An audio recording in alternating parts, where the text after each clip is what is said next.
क्या आपने कभी सोचा है कि हमारा सबसे बड़ा दुश्मन कौन है?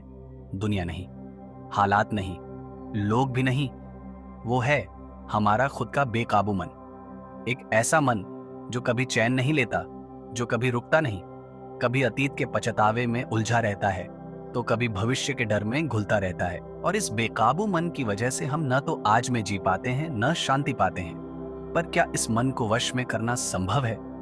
हाँ। और आज की ये कहानी आपको वो 3 मंत्र देगी जो आपके मन को आपका सेवक बना देंगे, मालिक नहीं।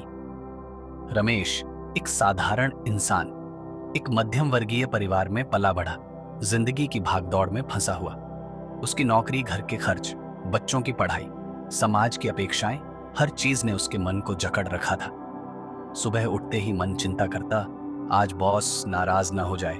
दोपहर में सोचता, जिंदगी क्या यही है?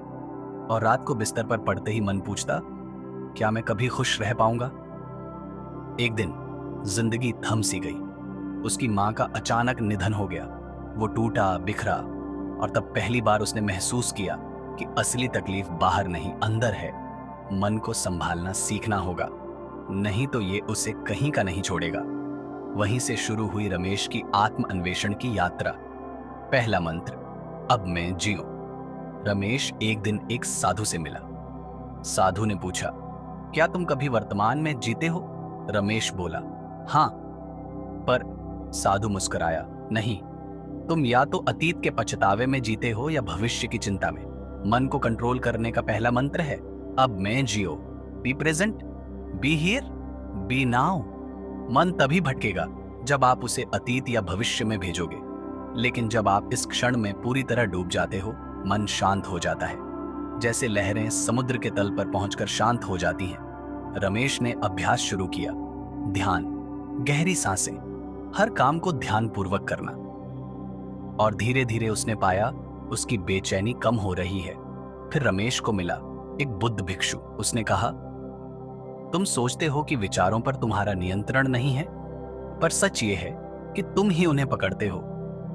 Mind is like a sky, thoughts are like clouds, let them pass. दूसरा मंत्र था, विचारों को मत पकड़ो, हर विचार पर प्रतिक्रिया देने की जरूरत नहीं। कोई नकारात्मक विचार आए तो बस देखो, पहचानो और जाने दो।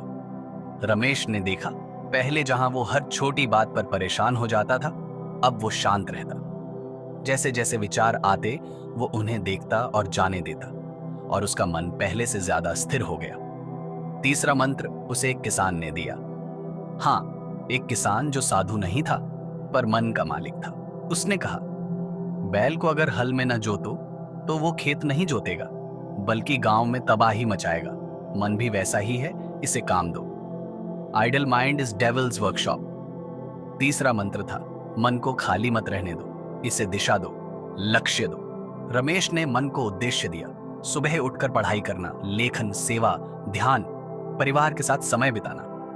अब उसका मन उसके लिए काम करने लगा, न कि उसके खिलाफ।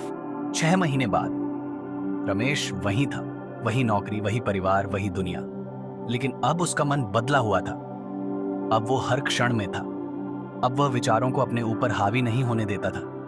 अब वह मन को काम में लगाता था। और तभी उसे समझ आया, मन को बदलो, दुनिया बदल जाएगी। दोस्तों, हम सब रमेश हैं। हम सबके जीवन में उलझने हैं, हम सबके मन भटकते हैं। पर फर्क सिर्फ इतना है, कोई मन का गुलाम बना रहता है, कोई मन का मालिक बन जाता है। आज आपने वो 3 मंत्र सीखे जो आपको मन का मालिक बना सकते हैं। अब मैं जियो, विचारों को मत पकड़ो, मन को उद्देश्य दो। इन मंत्रों को सिर्फ सुनो नहीं, आज से अभ्यास शुरू करो, अपने जीवन में उतारो, और देखो कैसे मन तुम्हारा सबसे बड़ा दोस्त बन जाता है।